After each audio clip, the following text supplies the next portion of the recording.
ngibida ngeke uyaphuma yami akusho wena seyiqala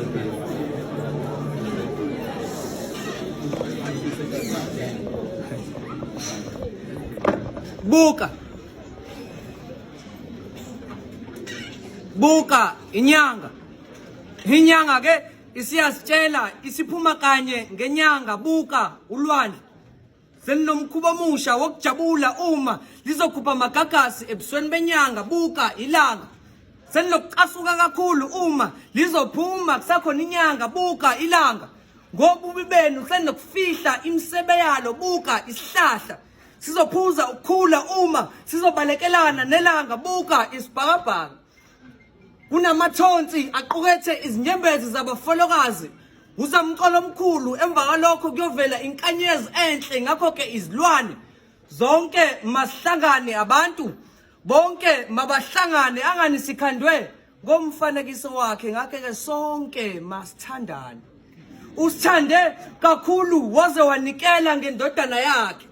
Wasithumela ensimini waqeda wasitshela wathi asingahle. Ngobula bethu thina sadla, wasimemeza thina saqasha. Waqade wathi asolima thina salahla amageja phansi.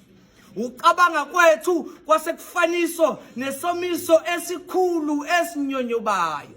Ingqondo yethu yasuswa yafaniswa nendlovu eyabulawa intuthwane. Ehena ke uthando likababa laselufaniswa nolwandle olubomvu. Inkinga ulwandle lunamagagasi amabi asabisayo. Kwasuka lapho kwathiwa ehena uyabona ke lamaphupho enwaphuphayo usathane ke lona onifunayo. Uyabona ke amanzi ngisho kuthiwa aphilisa kangakanani kodwa nawo ayabulala. Uyabona ke amanzi ngisho kuthiwa asiphilisa kangakanani kodwa thina siyabulala. Ngoba ngamanzi siyakwazi ukusikhipha ezintweni njengoPilato.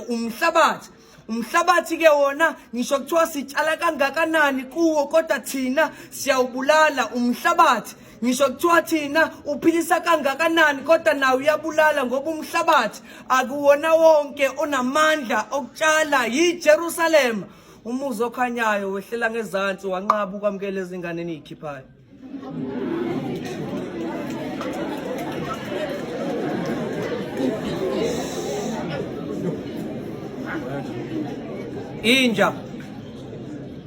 Inja yashintsha ukucabanga, nayo yaqala yasikhotha amanxeba ayo. Ingwe yafunda ukwenza, nayo yaqala yadla ngamabala ayo. Ngoba inkinga nina othandweni nanihlukile namaxoxo, niyaxhuma niyahlala.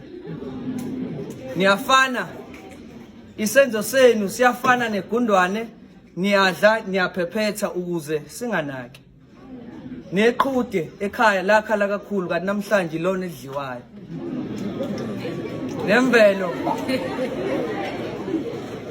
Nemvelo yasiyehlela ngezansi yaseyanqaba ukuveza ubuhle bayo. Ngoba kuyafana ukukhuluma kwenu akaze kwafana nokwenza kwenu. Igama lami Sandile Osama, ngiyabonga.